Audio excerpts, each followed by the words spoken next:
Hello, beautiful ones. This is Eliza Kendall, speaking to you from Bunjalung country in northern New South Wales. Australia is what they call it. Okay.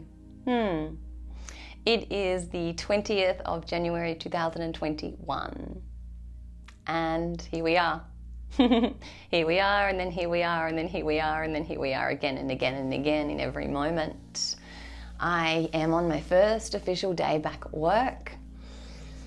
I've had a wonderful time away, and if you saw the video last week, you know I was learning some things and contemplating some things, and so I'm going to add on to that a little bit. Because now that I'm back in my hometown, I'm not traveling. I had another experience last weekend where I went to a gathering. It was a party of my peers, my local peers. And I told you last week that as I have been traveling around and witnessing myself in different environments with different people from all walks of life, people who are not in the business that I'm in, who don't hold the same beliefs or understandings or perspectives of the world that I'm in, and me noticing where I still fit. And so, as I said to you last week, in those times where I I found myself fitting, was within working with the energy work, working with psychic communication with animals, psychic communication with spirits, either custodians of the spaces, the environment, the land, the country that I'm on, or those who are custodians of the humans that I'm working with. But I was at this party, and there's a stack of people there who speak with spirit. I don't know how many of them, a lot of them do energy work. I'm not really sure how many do the kind of grid work that I've been doing, which is quite different to doing energy work on auric fields. I'm essentially working on the aura of Gaia, so to speak. But it was a party full of peers and colleagues. And I found myself feeling as if I do not belong in any way, shape or form. I found myself feeling completely out of place. And so yet again, I checked in with myself, well, where do I fit? So if my work of service, my career, my expertise in this field aren't needed, there is no room for them to be used or offered in this space, then what else is there to offer? What can I bring that's unique? And really it was actually very obvious, because this particular party asked for me to dress in the archetype or the energy of that which I am bringing in for the new year or for the new earth. And so as I looked at my wardrobe and considered all of the clothes, frankly, I feel like I'm dressing for my ideal archetype every day. I'm a really conscious dresser. But I knew that there would be a lot of beautiful goddesses at this party. There'd be queens and kings and gods and goddesses, and they'd be wearing all these beautiful clothes and beautiful eccentric jewels and crowns. And I was like, I don't know what to wear. And the only thing that I could think of to wear that expressed that energy for me was really very clear. It was my chicken hat. Now I'm going to pause it and go and get chicken hat for you. This is chicken hat. Chicken hat has seen many a festival. He used to have eyes, he now has stars. He used to have healthy looking legs. Chicken hat is, for me, it's the most fun expression I can be. So when I thought about what I wanted to wear and I wanted to express myself at this party where I knew there would be so many beautiful women, and there was certainly some interest there for me as far as a masculine being there who I was hoping would be there. I could intuitively feel he was going to be there. So I still wanted to look kind of cool. So I wore what I would usually wear to a party where there's dancing, a one piece, like a bodysuit, and a skirt over the top. So I can move, and I wore my chicken hat. So I was in a beautiful multicolored silk skirt that's just divine and so priestess-like, and this beautiful indigo dark navy lace bodice that is so priestess-like and so goddess-like, with my chicken hat, and it was frankly the only way I could think of going to the party. I couldn't actually get out of bed to go any other way. As I felt myself there, this is where it's at. And it was received in many different ways, and I've worn the chicken hat for many different festivals and outings and gatherings and parties, and it usually brings laughter and joy and fun wherever we go. It brought a lot of confusion to this party. It certainly brought judgment as well, which I've not really encountered. But anyway, as I found myself there and recognized how out of place I was feeling and how I was questioning where I belong and where I fit in this crowd, what I realized was that where I fit, no matter what, is not necessarily doing the super spiritual work. It's actually just bringing joy. Again and again, the deeper into my spiritual evolution I get, decades and decades go by, and the deeper I get, the more I realize that joy, my joy embodied, is the highest vibrational frequency I emit and the most positive contribution of service. The greatest act of service to the expansion of humanity and the unification of all life on earth and the healing of Gaia is my joy expression and my fun. So even though I came home from the party quite upset, not really sure, who am I? Why don't I fit with these people? These are my colleagues and my peers, and I'm super spiritual like them.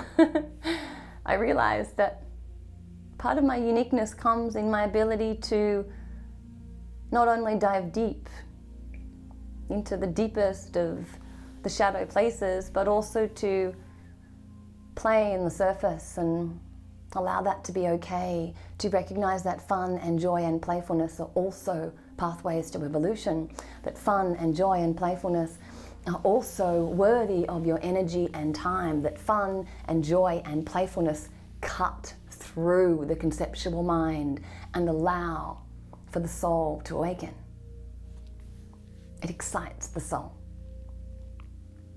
Not all ceremonies do, not all spirituality does, not all practices do, but joy, silliness and fun excite the soul, heal the emotions, allow the body to move into a state of healing, and it allows the mind to just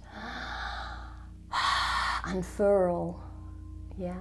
And so that's where I'm at right now. I'm chicken hat and I'm crystal crown.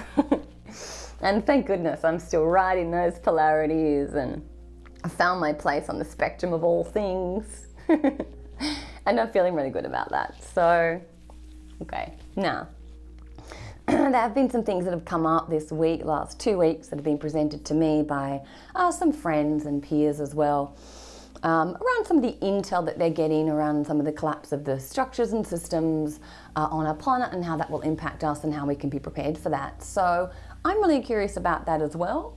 So I'm going into this spirit report, asking the spirits for really specific information. I want to know, is the WW going to collapse? Is the internet going to collapse? And if so, what can we do? Is there going to be a tech blackout? Is there going to be an energy blackout? Do I need to be prepared for that? Will we lose power for a certain amount of days? We know that the economic system in particular is going to at least have a partial collapse. How can we prepare for such things? Okay, these seem like already a lot of questions, so I'm going to leave it there. But every week I'm going to be asking more specific questions of the guides. It's really cool. You get really clear, specific information if you ask really clear, specific questions. So yeah, let's see what comes.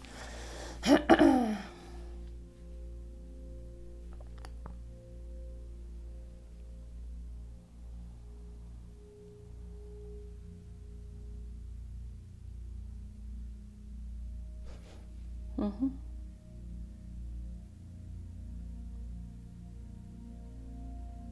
They're showing me a dismantling. It kind of looks like a grid made of lines of light. It's been formed in a certain shape, and it is being reshapen to no longer be in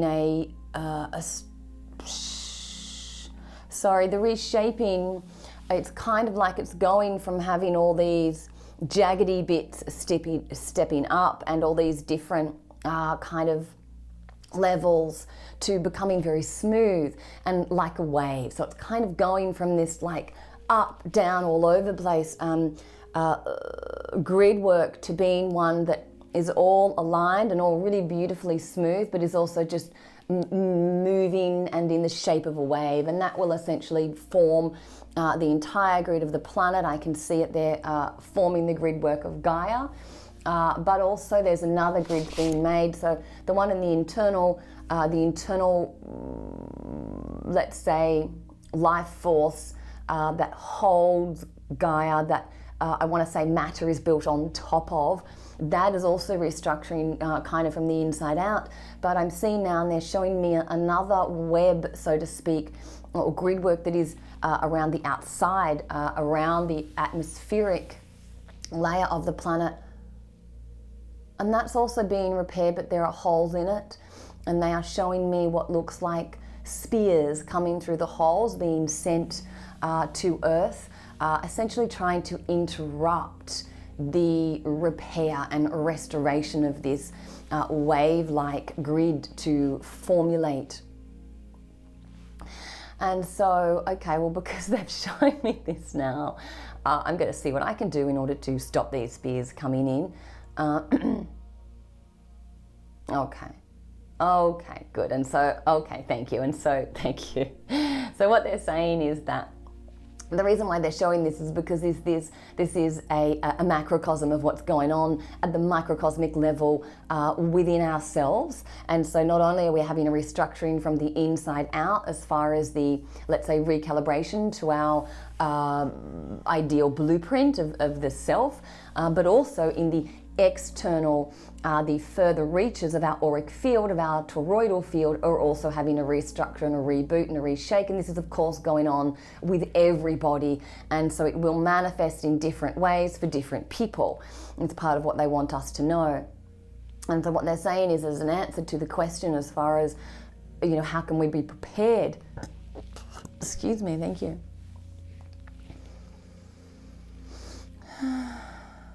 Thank you.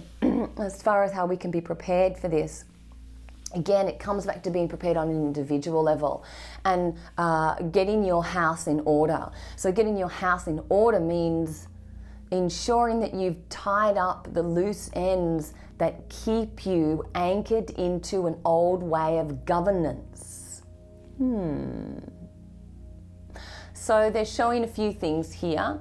They're showing tax, the matters of tax. This one is for me. They're showing matters of debt, matters of conflict between family members, matters of conflict in the workplace, matters of conflict in the home, and also, again, being locked into different structures that are no longer supporting and that will not support the new way of being. So now they're showing me the 4 big banks as an example of these structures that do not support the new way of being. They are calling for some courage here to let go of the old systems, to disconnect and disentangle ourselves from the old structures, holding faith that new structures will be formed, but before the new can be formed, we must let go of the old. And so they are asking us to get comfortable with the unknown, to cut the ties of the old world before growing ties to the new one.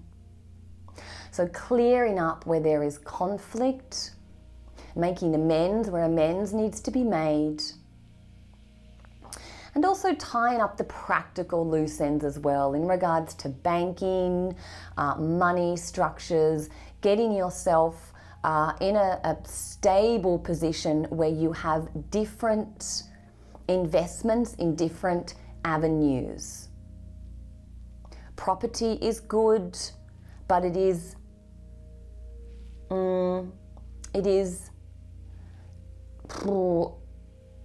I want to say it is not ideal to, again, be involved with the four banks, the four big banks at the moment.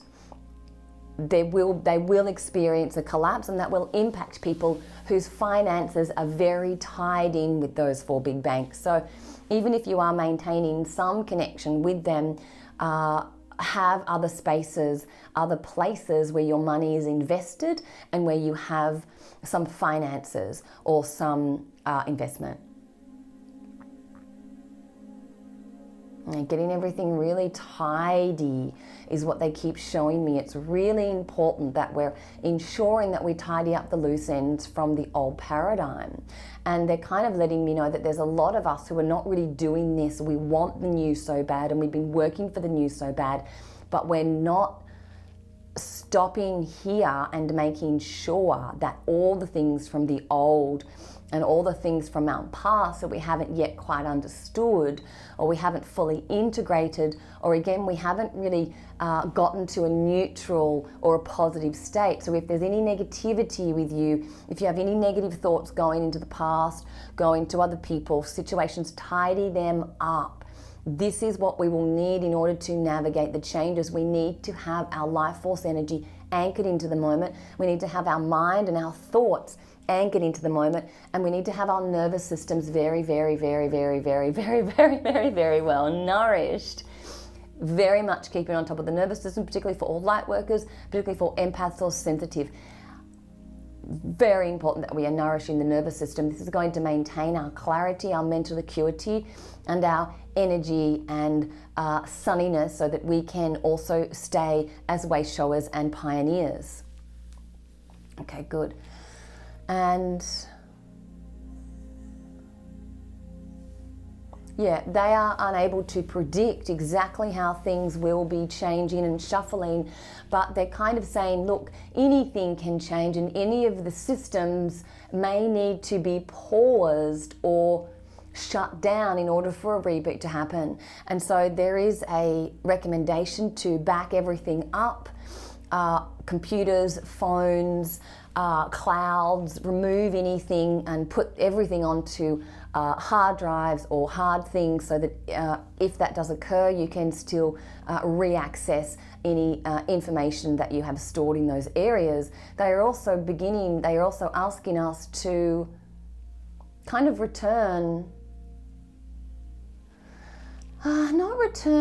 to give a little more attention to learning through stories, learning through communication with other humans, through tales of the past, through ancestral stories, through, I even want to say, mistakes from the past, learning through wisdom passed down the line, as well as learning through books, actual tangible things. Learning through extrasensory communication, most certainly, particularly with any of the elements or with any expression in nature.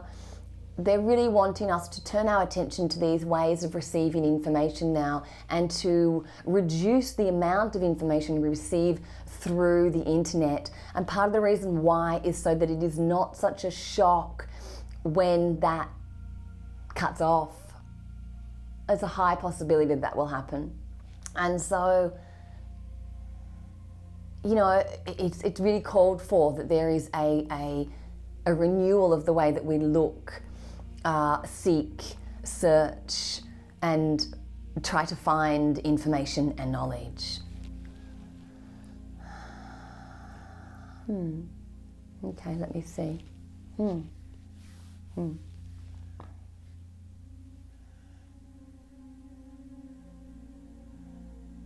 Okay.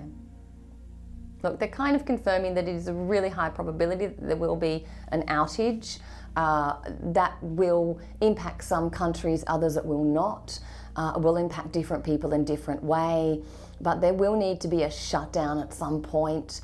And so it is wise to be prepared for such things. Now, whether or not it is a power shutdown or just an internet shutdown, again, will be different in different countries.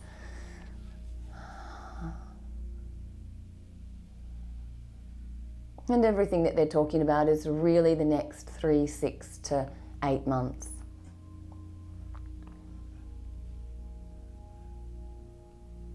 Okay, I'll see if there's any other information about anything we can do to prepare for the changes coming up. Any heads up that they have, please? Yeah, there's quite a bit of us are concerned and really just want to know how to prepare. Okay, thank you. They're saying, putting your energy into community.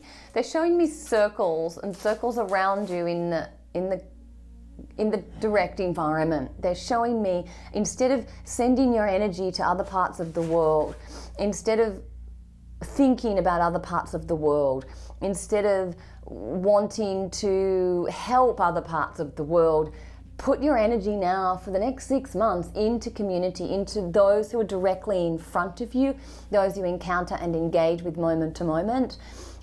Please, they're saying, please, if you can, meet everyone.